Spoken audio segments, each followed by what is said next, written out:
നമ്മൾക്ക് ഓഫീസിൽ കിട്ടിയൊരു ദീപാവലി ഗിഫ്റ്റാണ് കേട്ടോ ഗൈസ് ഇത്. അപ്പോൾ ഇതിനകത്ത് എന്തൊക്കെയുണ്ടെന്ന് നമുക്കൊന്ന് ഓപ്പൺ ആക്കി നോക്കാം. ആദ്യം തന്നെ ഈ ഒരു സ്നാക്കാണ് കേട്ടോ ഗൈസ് കിട്ടിയത്. സോ ഞാൻ ഡയറ്റിലായതുകൊണ്ട് ഞാൻ ടേസ്റ്റ് ചെയ്യുന്നില്ല, നമ്മൾക്ക് കുഞ്ചുവിന് കൊടുക്കാം.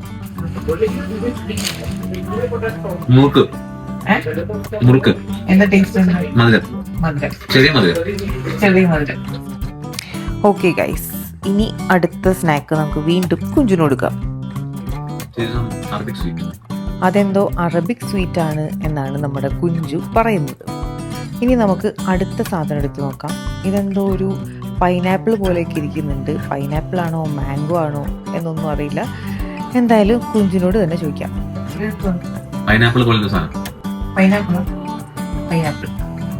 ഇനി അടുത്ത സാധനം ഇതൊരു ചോക്ലേറ്റ് ആണെന്ന് തോന്നുന്നു. എന്തായാലും നമുക്ക് കുഞ്ചിനോട് തന്നെ ചോദിക്കാം. നാട്ടിലെ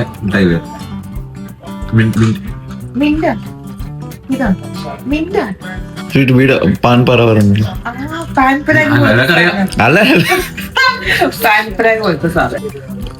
ഇനി അടുത്തത് ഒരു കാൻഡിലാണ്. പിന്നെ ഈ ഒരു പൗച്ചിൻ്റെ ഉള്ളിൽ എന്താണെന്ന് നോക്കാം. കാഷ്യൂ നട്ട്സ് ആണ് ഗൈസ് ഈ ഒരു പൗച്ചിൻ്റെ ഉള്ളിലുള്ളത്. അതിനിപ്പോൾ കുഞ്ചിനെ ടേസ്റ്റ് ചെയ്യിപ്പിക്കേണ്ട ആവശ്യമൊന്നുമില്ല. പിന്നെ അടുത്തത് ബദാം, പിന്നെ ഇത് നട്ട്സ്, പിന്നെ വീണ്ടും ബോൾ പോലത്തെ ചോക്ലേറ്റ്. ഈ സൂപ്പർ എന്നൊക്കെ കേൾക്കുമ്പോൾ എനിക്കും നല്ല രീതിയിൽ കഴിക്കാൻ തോന്നുന്നുണ്ട്. പക്ഷെ എന്ത് ചെയ്യാനാണ്, കഴിച്ച തടി വയ്ക്കൂലേ. അപ്പോൾ ഞാനൊന്ന് വിട്ടുപിടിക്കുകയാണ് ഗൈസ്. എന്തായാലും നമുക്കിനി അടുത്തത് ഓപ്പൺ ആക്കി നോക്കാം ഗൈസ്. ഇത് ഹെൽത്തിയാണ്.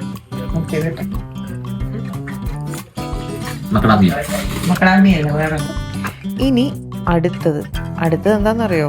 നമ്മുടെ ദുബായ് ചോക്ലേറ്റ്. എൻ്റെ അമ്മോ, ഇതൊക്കെ കഴിക്കാണ്ട് എങ്ങനെ ജീവിക്കാനാണ് ഗൈസ്. Dubai chocolate.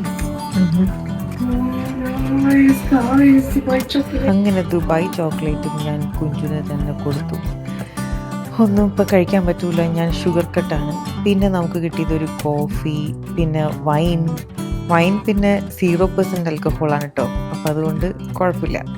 അങ്ങനെ കഴിക്കുന്ന സാധനങ്ങളൊക്കെ തീർന്നു. പിന്നെ ക്യാൻഡിൽ, ഒരു ചെടി, അങ്ങനെ എന്തൊക്കെയോ സാധനങ്ങളൊക്കെ ആയിരുന്നു കേട്ടോ ഗൈസ് ഉണ്ടായിരുന്നത്. സോ ഇതൊക്കെയാണ് നമ്മുടെ ദീപാവലി ഗിഫ്റ്റ്.